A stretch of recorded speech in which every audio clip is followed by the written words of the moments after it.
It was a place that was north of the South, yet south of the North. It was the town of Wilmington, Delaware, and it stood astride America's great north-south divide, sharing something of each region while remaining uniquely in between. Wilmington was founded in 1638 by Swedish explorers at a place where the Brandywine and Christina Creeks meet on their way to the broad expanse of the lower Delaware River.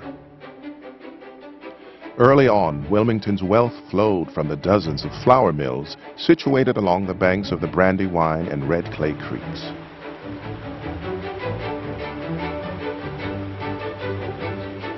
In 1802, a Paris-born immigrant, E.I. DuPont, set up a gunpowder business at the urging of Thomas Jefferson.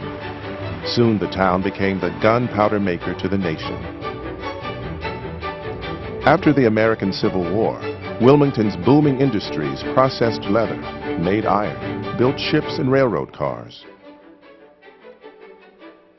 Writing about life in Victorian Wilmington in the 1890s, the Yale professor and writer Henry Seidel Canby said, "Our society in town was thus a class society.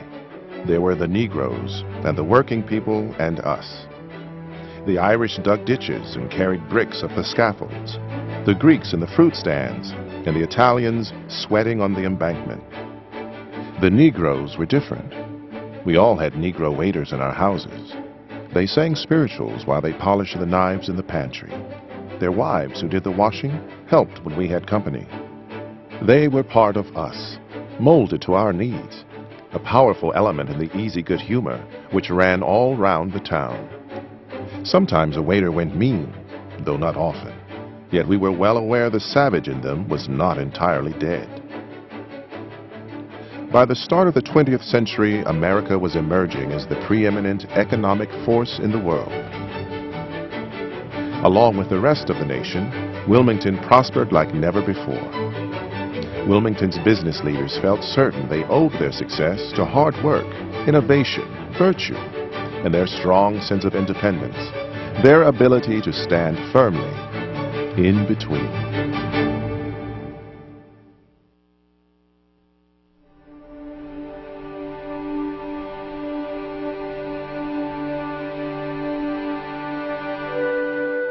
In 1903, Wilmington was still a place where the countryside began before the town ended. Within a quarter mile from where trolley cars bumped down cobblestone streets, one could arrive at farms where peach orchards blossomed and dairy cows grazed up along the Sugarloaf Hills.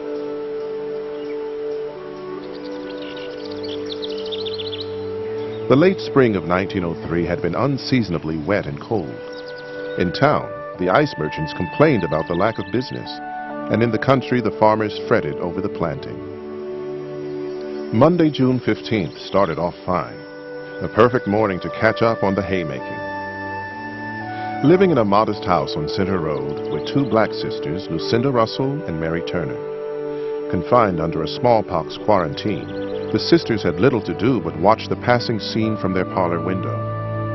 Around 10 a.m., Mary later told the police she observed a young white girl walking along the road, coming from the direction of Price's Corner. Miss Turner also remembered she was being closely followed by a colored farmhand in a tattered coat and sporting a black cap. But at the time, she didn't take much notice.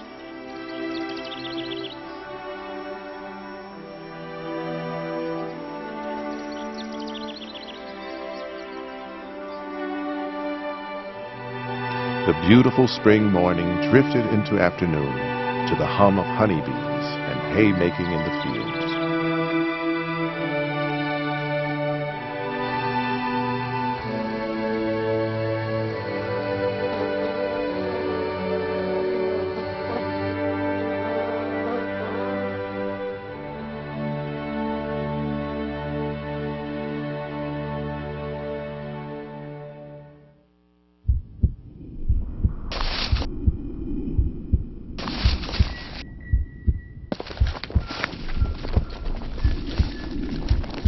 It was around 5 p.m. when a farmer named Leach was making his way along Center Road. He spotted a young woman in some distress. Drawing closer, Leach found a 17-year-old high school student, Helen Bishop, lying in the road. She was covered in blood from 3 knife wounds to her throat. In her hand, she was clutching a small penknife. Placing her in his wagon, Leach set out for the Bishop home situated on the grounds of the Ferris Industrial School, where Helen's father was the superintendent. As darkness fell, police from Wilmington arrived at Helen Bishop's home, where 2 doctors were attending to the unconscious girl.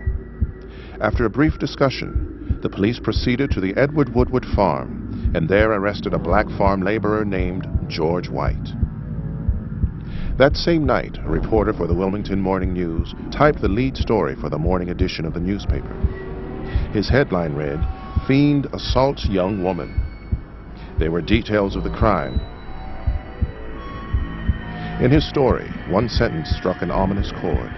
It declared, "Indignation is at such a great pitch in the neighborhood where the young woman lives that rash measures might be resorted to if it were known positively that White is the guilty party."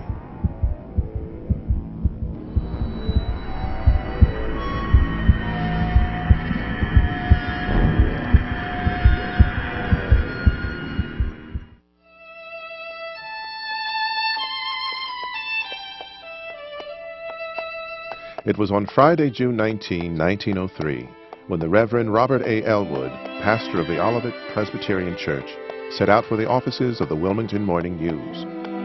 As was his custom during the summer months, Reverend Elwood would hand-deliver an advertisement to appear in the Saturday edition of the newspaper, announcing the topic of his Sunday sermon. Elwood drove along 4th Street, past narrow streets, heavily shaded and walled with red brick houses. For Elwood, this short journey was usually a pleasant respite after hours spent preparing his weekly sermon. But the events of the past week, as he would later testify, just worked on my mind. Reverend Elwood had that morning returned from a brief vacation with his family at the New Jersey shore. Despite his absence, Reverend Elwood had been informed of the terrible events in Wilmington by reading the Philadelphia newspapers available at the beach. A headline from the North American, published on June 16, 1903, read, "Wounds Negro Gave, Kill Miss Bishop." The article continued. "The young victim died this afternoon at 4 o'clock without regaining consciousness longer than to look with a loving smile into the tear-dimmed face of her father and weakly stretch out her arms to him, as if yearning to give him sympathy and hope. With the death of the young girl, the mutterings that have been heard against the suspected Negro George White have increased to such an extent that all that is apparently needed is a slight impetus to attempt the taking of the prisoner and deal out to him summary punishment on a tree or at the stake." When Robert Elwood arrived in Wilmington in 1898, he found a city of almost 80,000 residents, which was tied commercially to Philadelphia in the north, but also reflected much of southern Delaware's culture and politics. Elwood was very controversial, not only within the local presbytery, but also within the larger Wilmington community. In politics, he was conservative. In speaking, he was articulate, almost a firebrand when it came to issues of public morality. One of the great controversies in the days following Helen Bishop's murder was whether the accused, George White, would get a speedy trial. Within Delaware, summer recess was in effect for the courts, and the judges themselves were all on vacation. This seemed to add fuel to the fire throughout the week. What added further fuel to the fire was Helen Bishop's very public funeral. The private grief of the family almost instantaneously became a very public grief within Wilmington. And as thousands of people milled around the church and Silverbrook Cemetery where she was buried, this very private tragedy took on a much more explosive public dimension. And this was the mood that Robert Elwood confronted when he returned to Wilmington. A growing impatience, a growing sense of confrontation over the failure of local justices to bring George White to trial. Turning the corner on 4th Street, Elwood continued north on Market. To the south were the river and the docks. Ascending Market Street, the grimy factory district gave way to fashionable shops and finally past the Grand Opera House, the epicenter of social and cultural life in the town.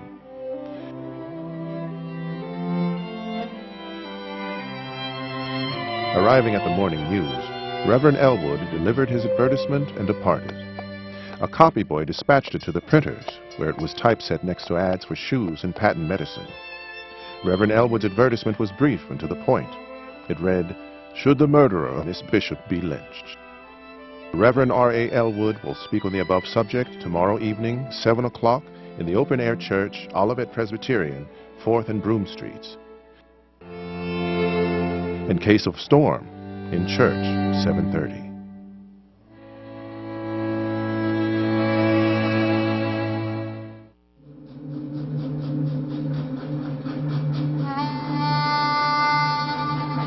What little we know about the life of George White can be found in the few court documents and prison records that survive.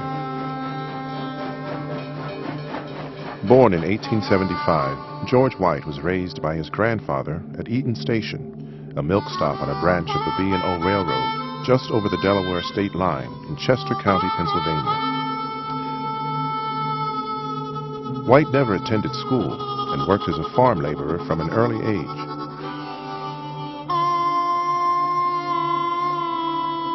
At the age of 17, George White became known to the authorities in Delaware when he was convicted of larceny. He received a 6-month jail sentence and 15 lashes at Delaware's notorious whipping post.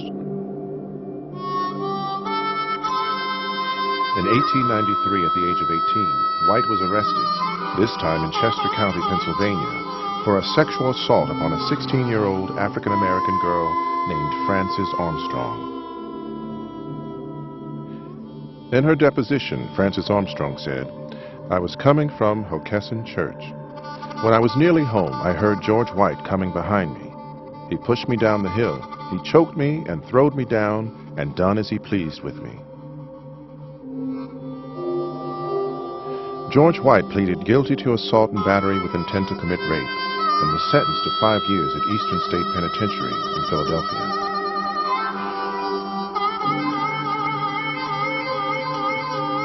Eastern State Penitentiary was built in 1820. It was then the biggest structure in the United States. I mean, it exhausted the quarries of the Middle Atlantic states in order to build it. And it was designed to shock and awe. An enormous stone structure. And the rule was absolute silence within the walls. In the late 19th century, the population of the prison soared, and they could no longer put people individually into cells. So a man like George White would have been incarcerated with another black man, probably, but the two of them would be as isolated as the authorities could insist upon.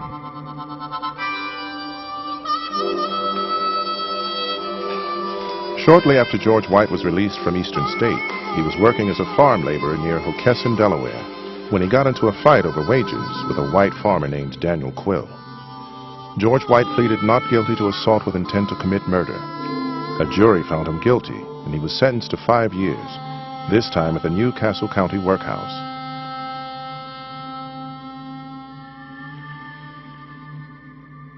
White was a model prisoner and was released with 10 cents in his pocket in February 1903. Just 4 months after his release, White was back at the Newcastle Workhouse, this time accused of the rape and murder of Helen Bishop.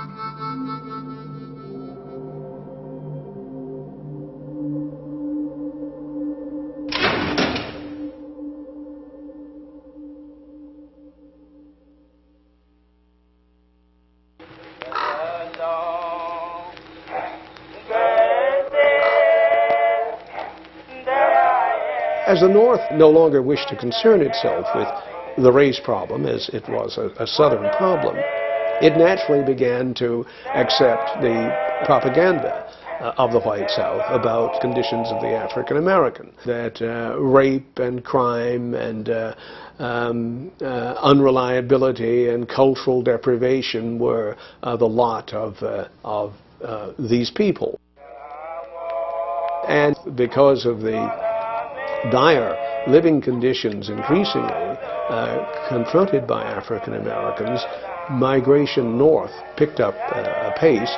And as African Americans arrived in the industrial centers of the North and Northeast, the tensions that developed resulted in a stigmatizing of this population.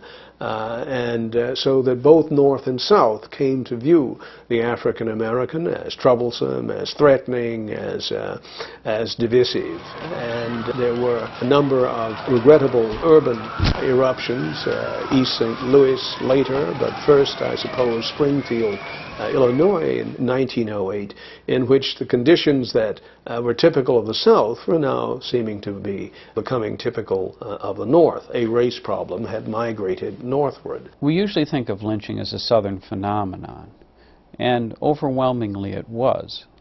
But it's worth noting that some 15 to 20% of all recorded lynchings occurred beyond the borderlands of the Old Confederacy.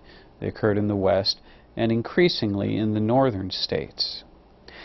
Coincidental with the black migration north, you see a pattern of race riots, what at the time were called race wars, and mob spectacle lynchings across the north that alarmed social crusaders who were content to see lynching as simply a Southern phenomenon. The lynching of George White occurred within a cluster of northern mob lynchings in the early summer of 1903. In early June, a man named David Wyatt was burned alive in Belleville, Illinois, a community of some 17,000 people just outside of East St. Louis in St. Louis, Missouri. A week later, George White was burned alive by a mob in Wilmington, Delaware. Within 2 weeks, 2 other northern spectacle lynchings occurred, one in Danville, Illinois, that resulted in a tremendous race riot that destroyed the entire downtown of Danville, and it was followed up a week later by a vicious race riot and lynching in Evansville, Indiana. This cluster of northern spectacle lynchings in the summer of 1903, the most dramatic of which was the lynching of George White, was a potent reminder of the growing arena of racial violence in early 20th century America. It's funny how many people, and I myself, when I started looking into this subject, tended to think of lynchings as hangings. Once I began looking into it, I realized that lynching was a term that was used for all manner of summary executions, some of which were quite barbaric. Immolation was a very common form of lynching. Hangings did take place, but there were also shootings and other means that were people beaten to death, this sort of thing. The immolations are probably the most kind of powerful in that they were often the center of what were called spectacle lynchings, a kind of ritualized affair that could be to take almost an entire day to enact, in which a suspect was seized, brought to a large place that had been chosen for the fact that it afforded as many views as possible. Lumber had been piled up. Excursion trains might have been run from the nearest big city so that city folk could come out. Wagons would be pulled up. Food would be sold. Basically, it would become like a day-long picnic, really. And these could involve as many 10 or 15,000 spectators, centered around this core of activists who were actually carrying out the lynching. They often occurred as close to the site of the murder. It was believed that this was important to carry out the execution near where the original crime had taken place. This wasn't always possible for one reason or another. And the lynching would proceed by stages then. Often the family members of the victim who had been killed or sexually outraged were given sort of first priority to exact punishment on the victim. The victim might be asked if he had anything to say. Not that this would do him any good or mean anything really, but there was often a kind of a prompting of you know, are you ready now to admit what you've done, this sort of thing. They would, of course, culminate in finally the immolation of the victim to, you know, a great roar of approval from the crowd. Immediately afterward, there'd be a scramble for souvenirs of the occasion, either actually pieces of the person's remains. If those couldn't be had, pieces of, say, pieces of wood from trees that had been used in the pyre. If not that, there were often photographers on hand to photograph various stages of the lynching. The next day, these images could be purchased by people as postcards or what have you. One final aspect, too, of it is that, in a sense, it was lynchings, especially large communal lynchings like that, were a way of kind of affirming the values of the community. People went away with a sense that all was right in the world because they had seen their neighbors and the fellow people from the community, law enforcement people even, involved in kind of seeing to it that order was set right. So in that sense, too, it had the kind of, I guess what you could call a kind of almost a religious sort of a nurturing, in a sense, that a church would provide to a community as well, to kind of like reestablish a sort of order of the universe for folks. Sunday evening, June the 21st, was a warm, beautiful summer's evening in Wilmington. As was his custom, Robert Elwood planned to preach out of doors at 7 p.m., the corner of 4th and Broome, where Olivet Presbyterian Church was located. Typically, several hundred people would show up to hear his more or less spontaneous Sunday evening sermons. This evening, however, an estimated 3,000 people flooded the intersection in anticipation of what everyone thought would be a very dramatic, eloquent commentary on the events of the recent days. The words and images speak for themselves. This is what he said. I have chosen to speak to you tonight from two texts, one found in the Bible, 1 Corinthians 5:13. Therefore put away from yourselves that wicked person. And the other found in that document which Gladstone said was the greatest ever written, next to the Bible, the Constitution of the United States, and of it the Sixth Amendment, reading thus: In all criminal prosecutions, the accused shall enjoy the right to a speedy and public trial. Using these texts as a basis, I will speak upon the theme already announced: should the murderer of Miss Bishop be lynched? A week ago, 17-year-old Miss Bishop was brutally assaulted on her way home from school, only a few hundred yards from the safety of her home and hearth. Not 24 hours later, she died from this attack. Who did this? Was it a wild beast loosed from its captors and found an easy prey? Was it a shaft of lightning from a clear sky that fell mercilessly without warning? Was it an imp of hell taking vengeance on a defenseless human? No. But it was a man with the heart of a beast, with the desires of a fiend, who gave vent to this bestiality and executed this damnable crime. Tonight, the supposed murderer, whose name is White, but who, if guilty, has a heart blacker than darkest midnight and a nature darker than hell, lies in the workhouse surrounded by armed guards. And with the enormity of this terrible crime pressing down upon our hearts, I ask you in all earnestness the question of my subject: should the murderer of Miss Bishop be lynched? O honorable judges, call the court and impanel the grand jury.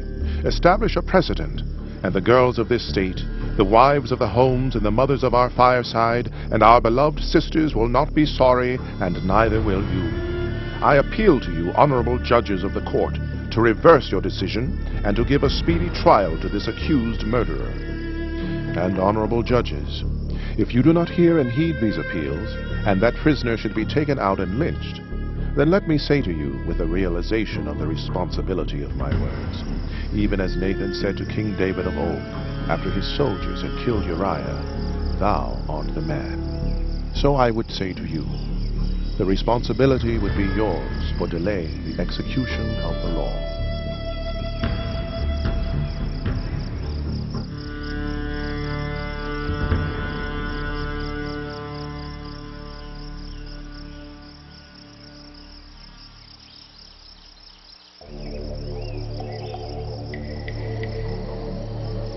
Before dark, small groups of men began to make their way to the Newcastle County Workhouse. They were boilermakers, shipyard workers, businessmen, and shop clerks who traveled out from the town on special trolley cars put on for the occasion.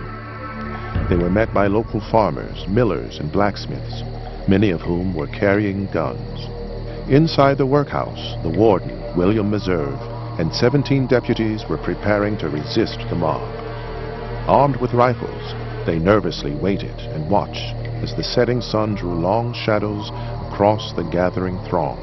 For years afterwards, stories went around that a mysterious Virginian on horseback, a man knowledgeable in the ways of lynchcraft, was present and had been the mastermind of the lynching. Others insisted it was strictly a local affair. Whatever the case, neither participants nor spectators made the least attempt to hide their identity. At twilight, Chief of Police George Black arrived from Wilmington with 30 policemen. He bantered good-naturedly with the mob. The chief warned anyone found trespassing into the workhouse would be arrested. His remarks were greeted by derisive laughter. It was never clear exactly who fired the first shot, but when it commenced, it proved the cue for the mob to begin the siege. Electric lights around the prison were shut out. Telephone lines were cut. Railroad ties were brought forward to be used as battering rams against the main gate. Sporadic gunfire continued as the mob pressed the attack. Then the first casualty, a 12-year-old Italian immigrant boy, was seriously wounded. After the main gates were breached, boilermakers armed with cold steel chisels and sledgehammers moved to take on the next obstacle, a high iron gate leading to the West Wing tier, where George White was huddled in his cell, praying for deliverance.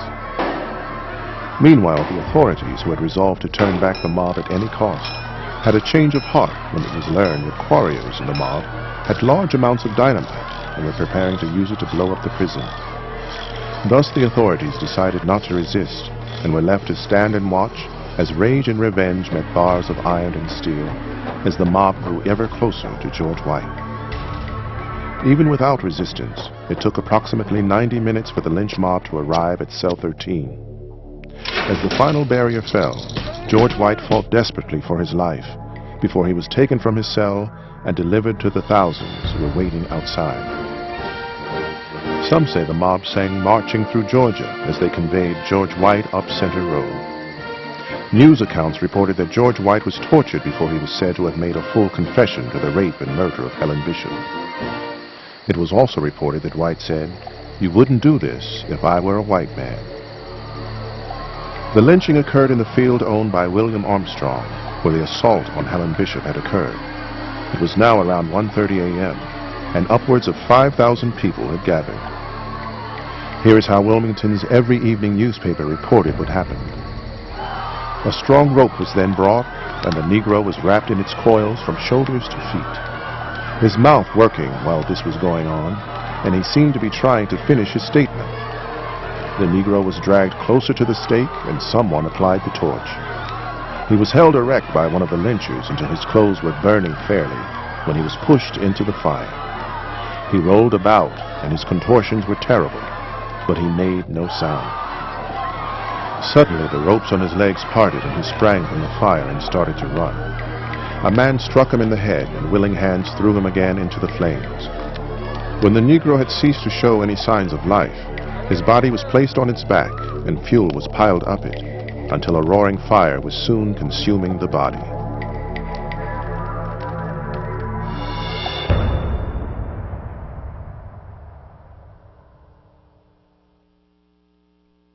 "36 hours after the lynching, in the late afternoon of June 24th, Coroner Samuel McCormick and Assistant Deputy Coroner John Kilmer convened an inquest to determine the cause of the death of George White.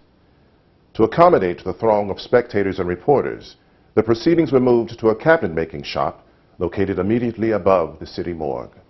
Outside, a large crowd of people waited for news. It was evident to everyone who had assembled in this carpenter's shop that the coroner, a man named Samuel McCormick, and his chief assistant, a man named John Kilmer, did not have the same perspective on events. And you have conflicting agendas that begin to come out as the coroner's inquest proceeds. At one point, Kilmer absented himself from the room, and it was soon discovered that George White's remains could not be found. In the absence of those remains, the coroner's jury would be unable to reach any meaningful conclusion. After a desperate search of the building, someone spied a bundle of either rags or newspapers hidden in the rafters, and to everyone's surprise, it turned out to be the only remaining body parts of George White. With the evidence in hand, the coroner's jury very quickly came to the conclusion that George White had been killed by parties unknown to this jury, which was oftentimes the decision that coroner's juries reached during lynching investigations. At the very time that the coroner's jury was meeting to reach some conclusion regarding George White's death, just blocks away, a man named Arthur Cornell was appearing before a local magistrate, having been accused of participating in the lynching itself. There was an enormous popular reaction against holding Cornell, let alone prosecuting him. When the coroner's jury reached its finding that George White had died at the hands of parties unknown, that decision was immediately communicated to the jailhouse, and the magistrate released Arthur Cornell on bond, and he was carried ceremoniously down the street by the cheering crowd, never to revisit the jailhouse again. Long into the night, small bands of men roamed the city, attacking blacks. Occasionally, one could hear the sound of gunfire as blacks who had armed themselves began to fight back. Rioting continued in the town for several days before order was restored. Incidents like the 1903 lynching of George White in Wilmington, Delaware, almost defy interpretation. Historians, sociologists, psychologists, social critics have offered a range of interpretations for why lynchings occurred, why they persisted in American history. When you look at incidents like the death of George White close up, no interpretation suffices to get at that element of human decision-making and tragedy. It is as if the novelist Walker Percy once said that we have the angel and the beast warring inside of us. And what incidents like the Wilmington lynching demonstrate is too often the beast has won out. I personally believe that in terms of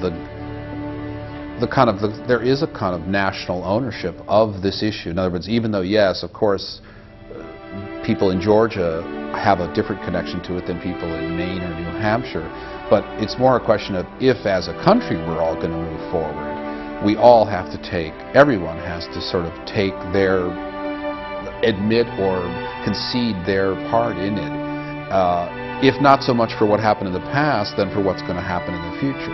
Race is one of the most uncomfortable topics in the American discourse. It's something we talk about obsessively, and yet at the same time something we wish not to spend a lot of time with. We spend a lot of time saying it's not important. Of course it is important. It is perhaps one of the themes of the American experiment in democracy. But lynching, which is so much imbricated in race in America, is absolutely something we wish not to discuss. It's very, very human to evade the unpleasant.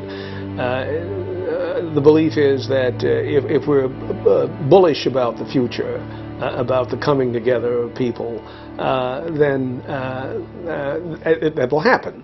And so to dwell on its opposite is self-defeating. There's something to be said about that, in that all things in their proportionate emphasis. But of course it's true. The cliche is that to forget the past is to doom yourself to its repetition. In the weeks and months following the lynching of George White, hundreds of people came as if on a pilgrimage to the field where the burning had taken place. Many of those who had traveled long distances to collect relics were seen scratching through the dead fire's ashes, seeking a fragment of bone, a splinter of wood, searching for a talisman they could carry away as a memento. As the summer progressed into autumn, two powerful political forces in Delaware were contending. There were those who wanted the affair put to rest. The governor, John Hunn, said publicly, "The sacred institution has been trampled upon, but to make wholesale arrests at once would be the height of folly." The Chief Justice of the Delaware Supreme Court was of a different mind. In the fall, he presented to a grand jury evidence against 8 men in connection with the murder of George White. In charging the grand jury, he said, "The crime of George White and his punishment are not before us. Upon his body, human vengeance has done its work. But for the first time, the lawless and revolting crime of lynching has invaded this state." He continued, "We flattered ourselves that such scenes could not occur in our community, composed as it is largely of that good old English stock." Fearing indictment, many men had fled the city. They needn't have worried. After 9 days, the grand jury returned their unanimous decision to decline prosecution of the 8 named men. In the end, only one person was ever tried in connection with the lynching of George White. The Reverend Robert Elwood was called before the Newcastle County Presbytery as they considered his conduct and pulpit utterances. After 2 hearings, Elwood received the mildest of rebukes. Elwood soon left Wilmington and went on to a successful career as a pastor and popular national public speaker. The story of George White, which in the summer of 1903 had commanded headlines throughout the country and abroad, soon slipped from the newspapers and public discourse into obscurity.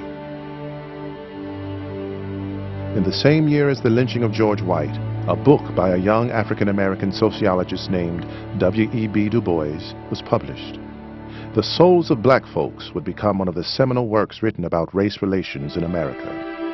In one of the book's essays, Du Bois wrote these prophetic words: "I have seen a land right merry with the sun, where children sing and rolling hills lie like passioned women wanton with harvest. And there in the king's highway sat and sits a figure veiled and bowed, by which the traveler's footsteps hasten as they go. On the tainted air breathes fear." 3 centuries' thought has been the raising and unveiling of that bowed human heart. And now behold a century new for the duty and the deed. The problem of the 20th century is the problem of the color line.